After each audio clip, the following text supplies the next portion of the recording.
Okay folks, welcome back to the channel. Here we have the chart of GBP NZD, a pair that's been popular within the Liquid FX community, right?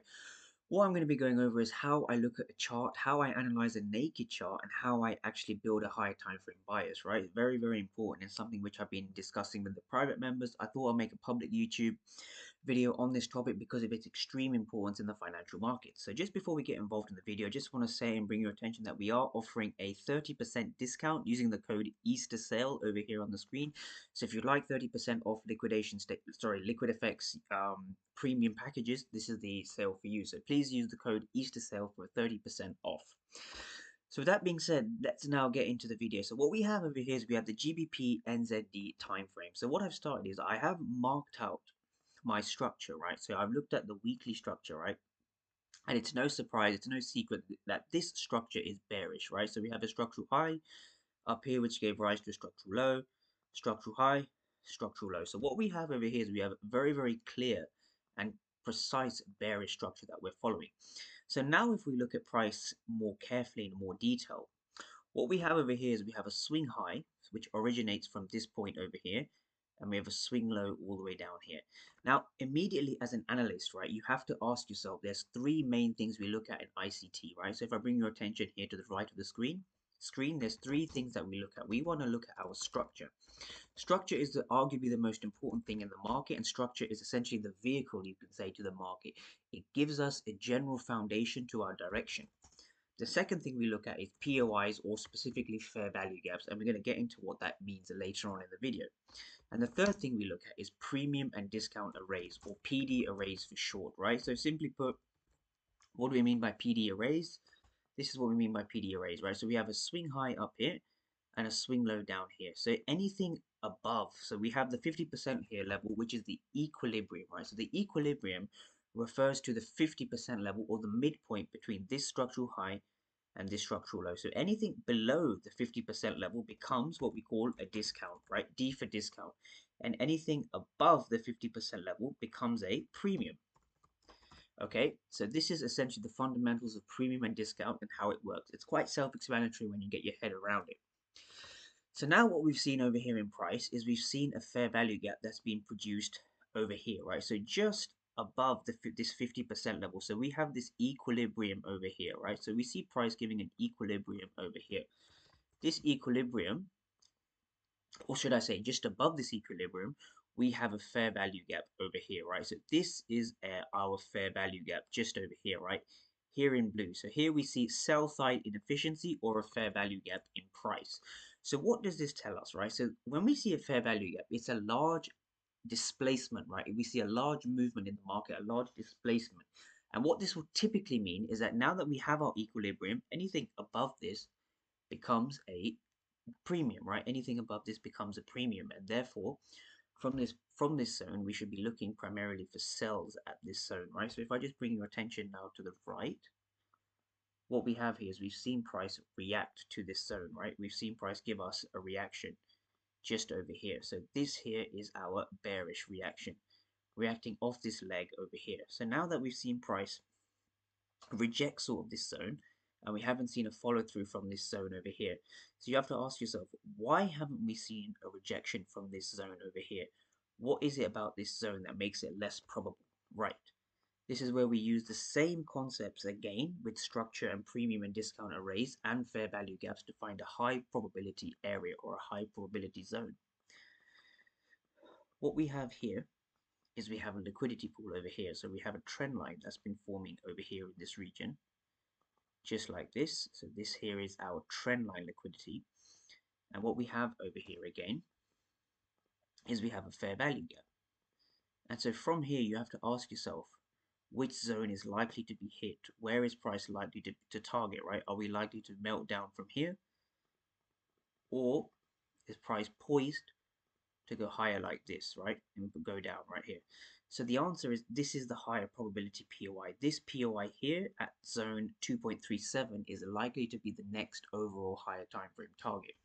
And the reason why I say that is because this up here is in what we call deeper premium, right? This is a shallow premium, if you like. This is near the equilibrium, right? So we expect price to eventually break this POI and we expect price to get up to this zone over here. Another reason we expect price to get up to here is because we have this liquidity, this trend line liquidity that's been forming over here, right? So this is our internal range liquidity, right?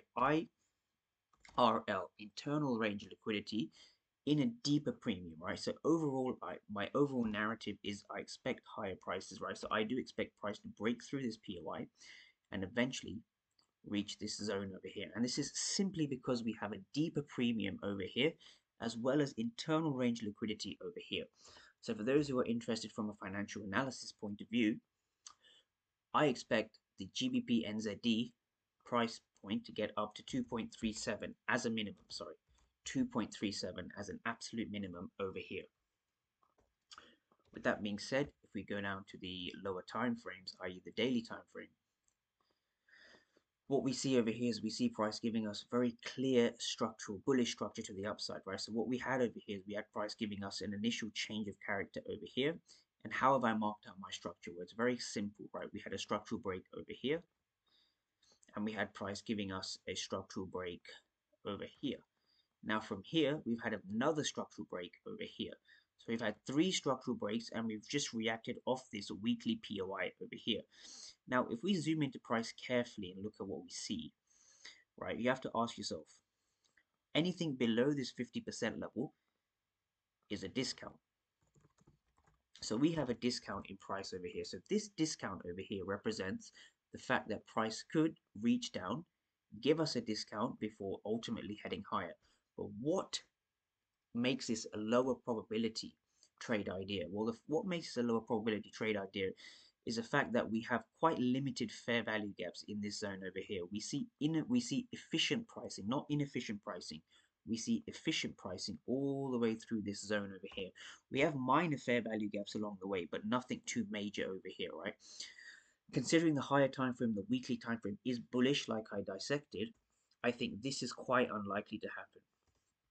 I think, in my opinion, right, this is my financial opinion, based off the concepts of ICT, I expect this high over here to get breached. So overall, I expect higher prices as this weekly POI begins to break down.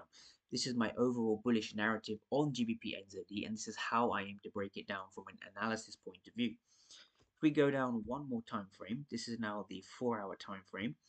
The way I see it is quite simple. We've had what we call a shift of structure over here, right? So we've seen a bullish structural break over here. So we see price going up, up again, and up one more time over here.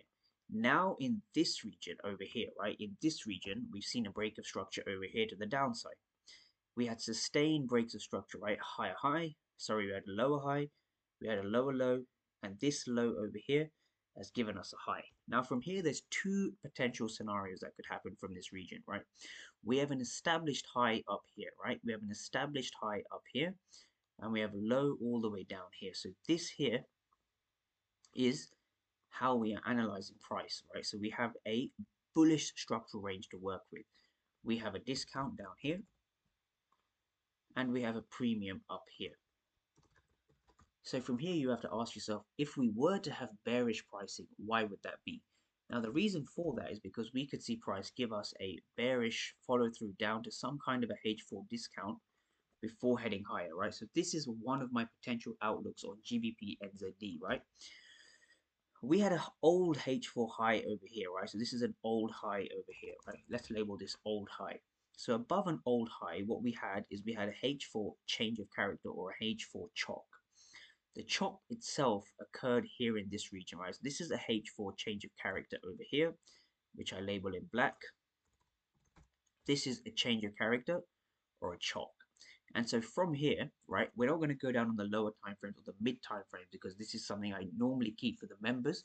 But once we've had a H4 change of character, it very, very typically occurs above an old high. So from here, we could indeed see a distribution, right, down to at least the equilibrium. Another thing to keep in mind is that we have a fair value gap over here. So price has left a fair value gap over here. So we could see price come in at any point. I expect price to continue on this bearish momentum, this current bearish momentum over here, come into some sort of a discount before ultimately heading higher, right? But ultimately, I expect higher prices from this region over here in line with the higher time frame narrative.